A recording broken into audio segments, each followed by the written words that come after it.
দেখুন চ্যানেল 24 এর বিকেল 4টার খবরে শুনছিলেন সিলন ফ্যামিলি প্লেনটি শিরোনামগুলো।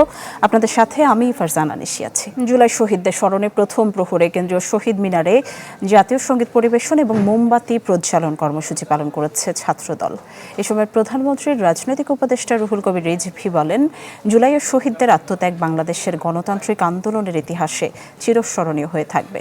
তাদের রক্তের বিনিময়ে অর্জিত গণতান্ত্রিক আকাঙ্ক্ষা বাস্তবায়নে সবাইকে ঐক্যবদ্ধভাবে কাজ করার আহ্বান জানান তিনি। আর ছাত্রদল নেতারা বলেন, জুলাই শহীদদের আত্মত্যাগ বৃথা যেতে দেয়া হবে না। একদিনের জন্য নয়, প্রতিদিন সব কটা জানালা আমাদের খুলে রাখতে হবে। ওই শহীদরা আসবে, চুপি চুপি আসবে, আমাদের স্মৃতিতে তারা ধারণ করব। আমরা ধারণ করে আমাদের মনের মধ্যে যাতে কোনো ধরনের বিবেকহীন কোনো স্বপ্ন না জাগ্রত হতে পারে, সেই তাড়নাটা তারা দেবে। 3টি নতুন উপজেলা ও 1টি থানা অনুমোদন দিয়েছে প্রশাসনিক পুনর্বিন্যাস সংক্রান্ত জাতীয় বাস্তবায়ন কমিটি নিকার। প্রধানমন্ত্রীর উপপ্রেস সচিব হাসান শিপলু এই তথ্য জানিয়েছেন। সচিবালয়ে প্রধানমন্ত্রী তারেক রহমানের সভাপতিত্বে নিকারের 121তম বৈঠকে এই অনুমোদন দেওয়া হয়। নতুন উপজেলা 3টি হল চট্টগ্রামের ফটিকছড়ি উত্তর, কুমিল্লার বাংরা এবং ময়মনসিংহের পাগলা। পাশাপাশি চট্টগ্রামের হাটহাজারী থানাকে বিভক্ত করে গঠন করা হয়েছে হালদা থানা। এছাড়া রাজধানী উন্নয়ন কর্তৃপক্ষের পূর্বাচল নতুন শহর প্রকল্পের নারায়ণগঞ্জ ও গাজীপুর জেলার অন্তর্ভুক্ত অংশগুলোকে ঢাকা জেলার আওতাভুক্ত করার সিদ্ধান্ত নেওয়া হয়েছে।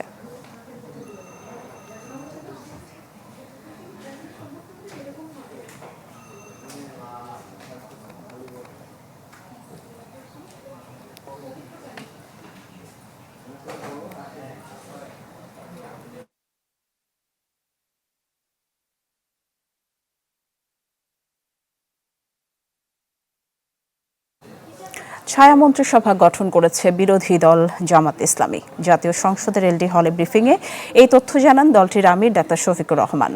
বলেন, সাংবিধানিক মর্যাদা না থাকলেও বিশ্বে এর নজির আছে, সময় হলে বিস্তারিত তুলে ধরা হবে। জানান, তিস্তা মহাপরিকল্পনা বাস্তবায়ন চায় জামাত।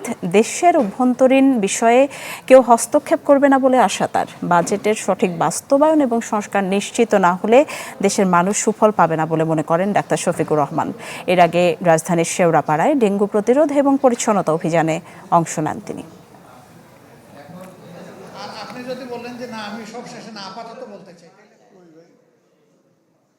আমরা সবাই চাই যে তিস্তা পরিকল্পনা বাস্তবায়ন হোক। এটার দ্বারা 2.5 কোটি মানুষ ক্ষতিগ্রস্ত। ওই এলাকায় যাদের বাড়ি তারা আমার চেয়ে ভালো বুঝবেন। আমরা এটার পক্ষে আমাদের অবস্থান খুবই ইতিবাচক এবং দৃঢ়। আর আমরা আমাদের জাতির স্বার্থে আমাদের প্রকল্প বাস্তবায়ন করব। আমাদের বন্ধুরা খুশি হবে, ইনশাল্লাহ, কেউ বেজার হবে না। জাপান সরকারের আন্তর্জাতিক সহযোগিতা সংস্থা জাইকার প্রেসিডেন্ট ডক্টর তানাকা আকিহিকো 5 দিনের সফরে ঢাকায় আসছেন আজ। সফরের প্রথম দিনেই প্রধানমন্ত্রী তারেক রহমানের সঙ্গে দেখা করবেন তিনি। অর্থ মন্ত্রণালয়ের অর্থনৈতিক সম্পর্ক বিভাগ জানিয়েছে, বৈঠকে বাংলাদেশ জাপান সম্পর্কের উন্নয়ন এবং দুই দেশের মধ্যকার সহযোগিতার বিভিন্ন ক্ষেত্র নিয়ে আলোচনা হবে। অনুরোধ করা হবে ঋণের সুদের হার কমানোর। যেতে পারেন হোলি আর্টিজান বেকারিতে। অর্থ এবং পরিকল্পনা মন্ত্রীর সঙ্গেও বৈঠক করবেন ডক্টর তানাকা। কক্সবাজারের মাতার বাড়িতে বিভিন্ন প্রকল্প ঘুরে দেখার পাশাপাশি পরিদর্শন করবেন রোহিঙ্গা ক্যাম্পও।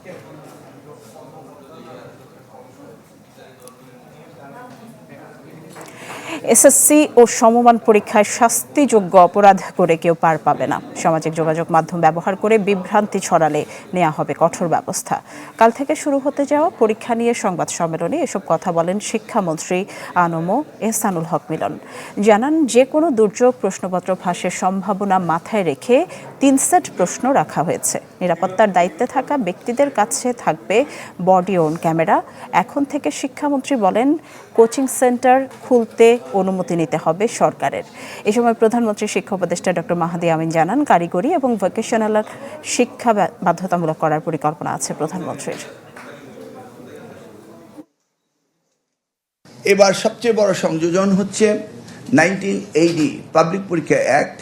এটাকে আমরা পুরোপুরি পরিবর্তন এনেছি। সেখানে পানিশমেন্টের ব্যবস্থা রয়েছে এবং যে মব অ্যাটাক করা হতে শুরু করে শিক্ষকরা যদি ইনভলভ থাকে, এভরি থিং আমরা সেখানে নতুনভাবে এনেছি।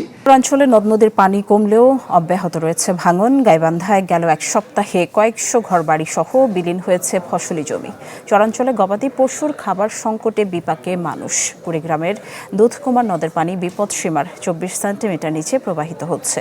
লালমনিরহাটের ডালিয়া পয়েন্টে তিস্তার পানি কিছুটা বাড়লেও বিপদসীমার নিচে রয়েছে, নামছে প্লাবিত এলাকার পানিও। এদিকে সিরাজগঞ্জে যমুনা নদীতে পানি বাড়ায় সদর, গাজীপুর, চৌহালি, শাহজাদপুরের নিচু এলাকায় পানি ঢুকেছে, সাথে দেখা দিয়েছে ভাঙন।